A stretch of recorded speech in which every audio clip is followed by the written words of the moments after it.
संध्या, अरे ओ संध्या, कहाँ हो तुम?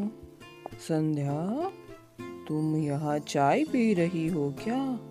तुम्हें पता है, आज मैं जंगल में गया था लकड़ियाँ तोड़ने। वहाँ क्या हुआ तुम्हें पता है? क्या हुआ? इतना खुश क्यों दिखाई दे रहे हो? ऐसा कौन सा खजीना वहाँ लगा जो तुम इतने जल्दी जल्दी घर आए और बताना चाहते हो? अरे, आज जंगल में ना मुझे कोई दोस्त मिला है। वो बहुत अच्छा है। उसने मुझे लकड़ियाँ तोड़ने के लिए बहुत मदद की है। वो इतना अच्छा है ना, मैं चाहता हूँ उसे अपने घर खाने पर दावत दूँ। तुम्हें क्या लगता है? आज उसने मेरी मदद की, उसके बदले मैं उसे खाने के लिए अपने घर बुलाना चाहता हूँ। अरे वाह, उसने आपकी मदद की तो आपका फर्ज तो बनता है उसे खाने के लिए बुलाने के लिए। तो फिर आप उसे बुलाइए, मैं उसके लिए दावत तैयार करती हूँ और अच्छे से खाना भी बनाती हूँ। आप चिंता मत करना। तो ठीक है, कल ही मैं उसे बताता हूँ। कल जब मैं लकड़ियाँ तोड़ने के लिए जाऊँगा ना, तो उसे खाने के लिए भी अपने घर निमंत्रण देकर आऊँगा। तुम तब तक खाना बनाना।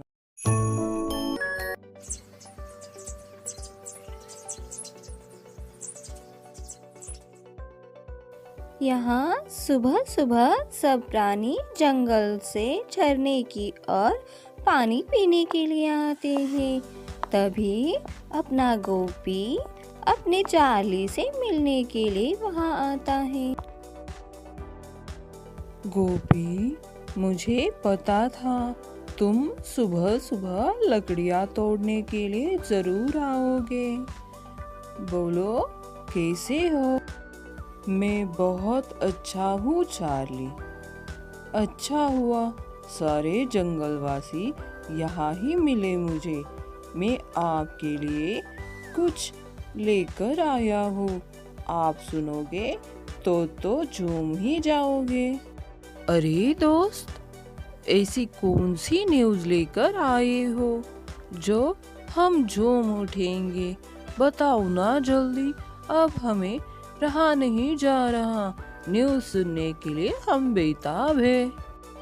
मेरा चार्ली और सारे जंगलवासियों को आज मेरे घर पर मैं दावत के लिए बुलाता हूँ।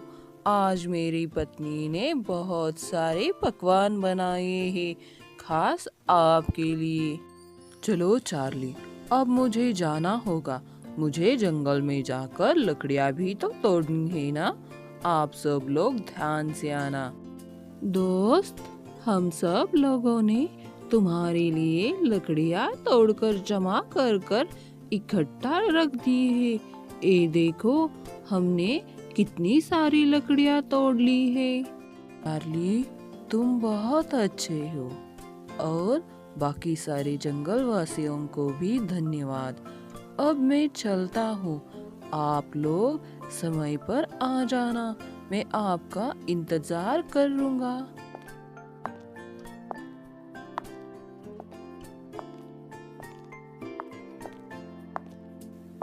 चार्ली के साथ सारे जंगलवासी अपने गोपी के दावत पर निकल जाते हैं।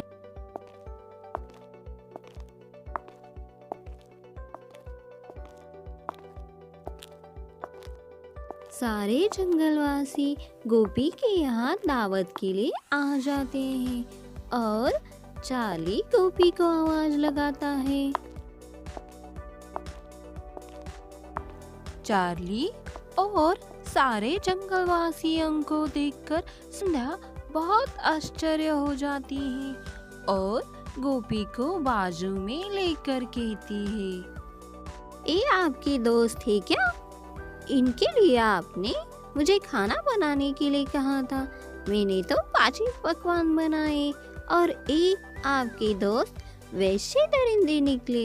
इन वैसे दरिंदों के लिए आपने मुझे सुबह से लेकर शाम तक खाना बनाने के लिए कहा।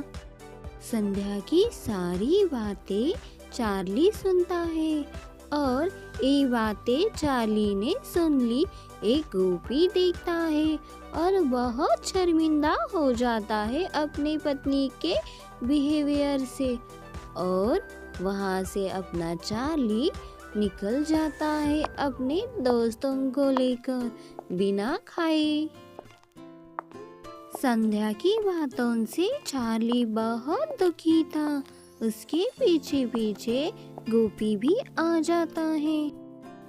अपनी पत्नी की कड़वाहट की बातों से गोपी बहुत शर्मिंदा था और चार्ली से माफी मांगने के लिए आता है।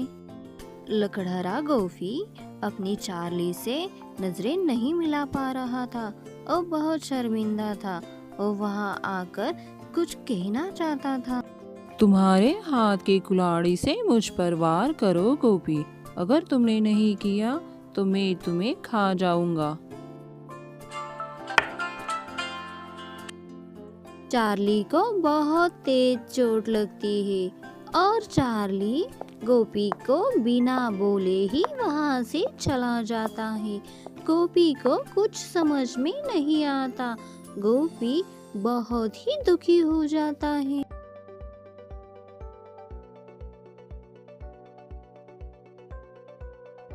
गोपी चार्ली से मिलता है। तुमने जब कुल्हाड़ी से घाव दिए थे वो मेरे पेट पर है क्या? जरा मेरे केस हटा कर देखना।